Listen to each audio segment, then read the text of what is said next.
토도 많고 간목의 중요성이 있겠죠. 목대운이 되면서 간목이 세워지면서 빌딩 부자가 일간별로 부동산 부자들 사주를 모아봤습니다. 요즘처럼 경제가 불황이고 변동성이 많을 때 부동산에 대한 관심이 많은 것도 사실입니다. 경기도 요즘 좋지 않은데요. 그래도 이런 시기에 부동산을 투자하면 유리하기 때문에 부동산 부자들 사주만 모아봤습니다. 어떤 사주들이 부동산하고 인연이 많은지 건물주 되고 싶은 마음이 많으시잖아요. 자기 사주와도 비교해보면 좋겠습니다. 일단 부자 구성이 돼야 부동산도 있겠죠.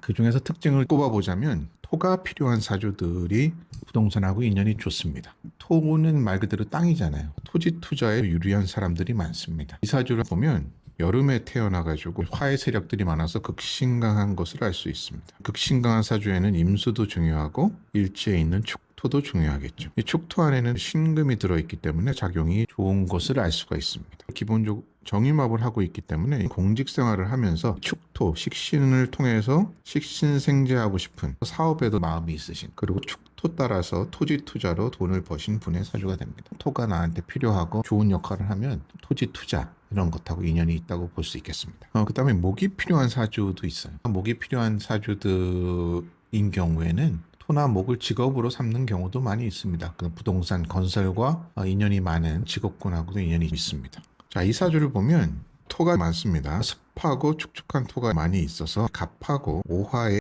중요성이 있는 것을 알 수가 있겠죠. 토가 많기 때문에 목으로 눌러줄 필요가 있겠죠. 갑목이 편제를 사용해가지고, 갑목이라는 건 목이 우뚝 서서 있는 모양이기 때문에 건물과도 유사합니다. 건설, 빌딩하고도 인연이 많다. 빌딩 건설로 큰 돈을 버신 분의 사주가 됩니다. 간목부터 시작해 보겠습니다. 겨울생이라서 사주가 춥기 때문에 술토부터가 좋은 작용을 할 것을 알 수 있겠죠. 토가 용신인 사주다. 화가 오면 화생토를 하기 때문에 토가 더 힘을 받겠죠. 화대운 들어서면서 부동산으로 큰 부를 축적하셨습니다. 화운 되기 전까지 이때는 수금으로 흐르기 때문에 중년까지는 힘든 사주 구성이었습니다. 그 다음에 간목일간 부동산 부자 사주 또 볼게요. 위에 글자들을 보시면 정관과 정제, 정인 이렇게 있으면 딱 봐도 되게 모험생 같은 정제교 사주인데, 자기 일에 묵묵하게 성실하게 다하면서 재물을 모아가지고 그것으로 작은 건물을 매입하신 분의 사주입니다. 그래서 이 사주도 신강한 사주입니다. 묘미합도가 되어 있고 인성도 있기 때문에 그래서 정제가 중요하게 쓰이고 있죠. 그 다음에 을목일간 부동산 부자를 볼게요. 을목이네요. 시상에 재물이 하나 있는 것이 이제 구조적으로 좋겠죠. 그래서 초년에는 고생하다가 화대운을 만나면 화생토를 또 하니까 토가 살아나서 이때 부동산으로 이제 돈을 많이 버신 거고, 대신 목대운이 되면 소중한 재물이 상하기 때문에 손재를 크게 당했습니다. 인목에는 불리하다. 그 다음에 병화일간을 보겠습니다. 인월인데 추운 계절이기 때문에 이 화가 중요한 시기고, 수가 많기 때문에 또 토가 중요하겠죠. 토가 역시 필요한 사주라서 토지 투자로 이제 부자가 되신 분이고, 신약하기 때문에 화대운을 만나서 재물을 많이 버셨습니다. 토가 필요한 사주에서 화운을 만났을 때 크게 돈을 버는 구조는 일간별로 보더라도 상당히 유사하다. 그 다음에 병화일간 두 번째를 보면 여름에 태양이기 때문에 미토도 있고 을목도 있기 때문에 신강한 사주가 됩니다. 신강한 사주라서 목화운 약하고, 목화운에는 실패를 하다가 이 수운 들어와가지고 일이 잘 풀렸는데, 특히 축대운, 축이라는 글자가 토죠. 때운 들어서면서 부동산으로 돈을 많이 버셨습니다. 정화일간 볼게요. 신약하진 않은데 토가 많기 때문에 목은 필요한 사주입니다. 식상이 발달되어 있기 때문에 인성으로 눌러줄 필요는 있다. 이분은 금대운이 오면서 재성운이고 강한 식신상관으로 식신생재를 하기 때문에 이때 반포 아파트도 취득하시고 사업도 잘 되고 부동산 운도 좋아진 사례가 됩니다. 정화일간 부동산 부자 두 번째 사례 볼게요. 자, 이 사주는 앞에 정화하고는 달리 신약합니다. 토도 많고, 그래서 여기 간목의 중요성이 매우 있겠죠.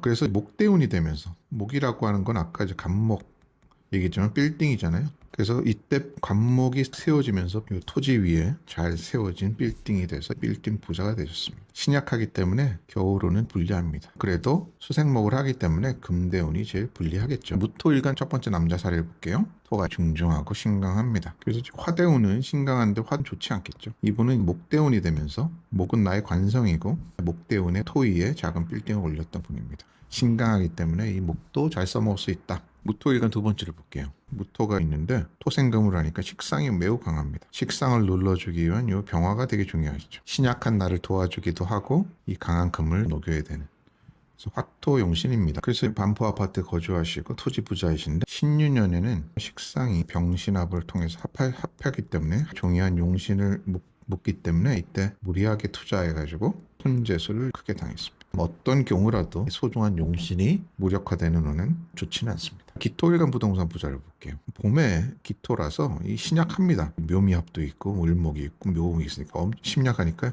여기에 포커스가 있겠죠. 화인성 용신입니다. 화대운에 사업도 잘 되고 부동산으로 큰 돈을 버셨습니다. 개대운 용신을 충하는 운이죠. 정계충을 통해서 용신이 무력화되는 운에 이혼하는 일도 있었고 미대운에 역시 용신을 극하는 시기이기 때문에 손재수도 생겼던 운입니다. 용신을 어떤 경우라도 건드리면 위험하다. 기토일간 두 번째 볼게요. 앞에 사주하고 비슷합니다. 봄에 받치고 신약하고 그래서 병화에 꽂혀 있습니다. 병화도 장생지에 얻었기 때문에 약하지 않기 때문에 구조는 괜찮다. 개수가 병화를 가릴 수 있는데 멀리 떨어져 있는 구조도 좋은 구조입니다. 다만 이분 같은 경우는 대운의 흐름이 불리한 부분은 있습니다. 화대운을 만나지 못했기 때문에 불리하긴 하지만 이 용신 자체가 잘 갖춰져 있기 때문에 부동산 재벌의 사주가 됩니다. 화대운을 만났으면 참 좋았을 텐데 이 강한 목을 충하는 신대운의 신유년에 왕자 충벌이라고 하는데 더 난리를 치기 때문에 좋은 화대운을 못 보시고 돌아가신 분의 사주가 됩니다. 경금일간 사주를 보면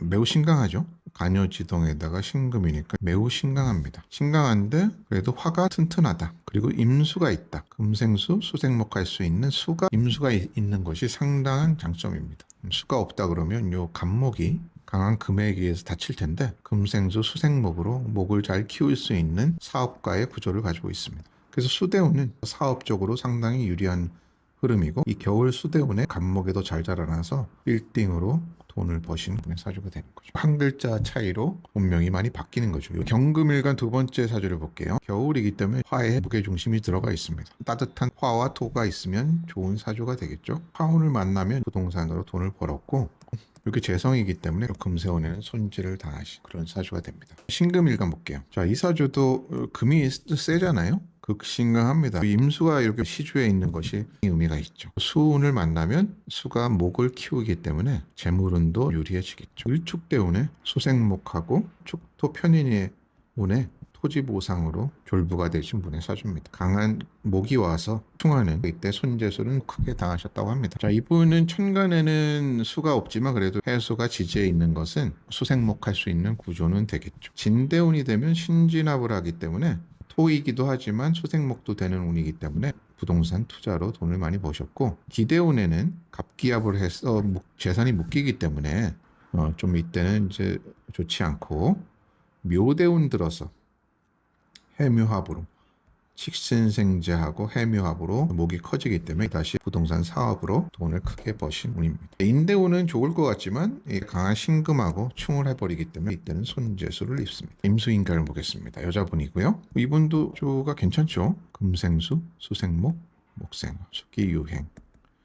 막힘없이 기운이 싹 가니까 총명하고 재물로 향하고 있으니까 참 좋은 사주입니다. 능력 있고 사업도 잘 되고 부동산도 돈 벌고 수운이 되면 재물에 손상을 입으니까 말년운이 약하긴 합니다. 임수일간 부동산 부자 두 번째 보겠습니다. 극신강한 사주고 그래서 여기가 되게 중요하겠죠. 무토가 참 중요하다. 토가 중요한 사주기 때문에 부동산 관련 업을 하고 계시고 진대운은 자진합에다가 진의 원진에다가 탁물이 되기 때문에 불리하고 진대운 이후 여름운은 유리하다. 개수일간 부동산 부자 볼게요. 앞에 사주하고 비슷하면서 많이 다릅니다. 윤합격에도 해당되는 사주입니다. 병화가 뿌리가 없기 때문에 금수로만 이루어져 있어서 수금운에 사업도 잘 되고 돈도 잘 버셨던 사주입니다. 운이 올 때 좋은 게 아니라 금수운이 강해질 때도 좋다. 근데 오히려 이제 화운은 오히려 군겁쟁자가 일어나기 때문에 말년운은 좀 불길한 사주가 됩니다. 개수일간 부동산 부자 볼게요. 이 사주도 금수가 강하네요. 그래서 사화, 기토 여기에 딱 꽂히겠죠. 화토가 시급하다. 화운을 만나가지고 사업이 잘 돼가지고 부동산 부자로도 분으로 알고 있습니다. 다만 수하고 금운에는 고생이 심했겠죠. 운도 매우 중요한 것을 알 수 있겠죠. 기본 사주가 튼튼하게 잘 써먹을 수 있는 인자를 가지고 있어야 되고 약한 기운이 운에서 부충이 됐을 때 대발하는 것을 알 수가 있습니다. 오늘은 부동산 부자들, 빌딩 부자들 사주를 봤는데 뭐 특별하게 다르다기보다는 화토가 잘 쓰이는 사주, 땅 부자들이 많았고 목을 잘 쓰는 부자들은 건설업이라든지 빌딩 관련돼서 인연이 있는 것을 알았습니다. 그래도 제복이 있고 사주 구성이 괜찮아야 이런 것도 가능한 내 사주에 화토가 잘 쓰이는지 목도 소중하게 쓰이는지 그다음에 재성운이 어떻게 되는지 같이 보시면 재물 관점에서 사주를 보는 눈이 올라가실 걸로 믿습니다. 그럼 다음 시간에 뵙겠습니다. 감사합니다.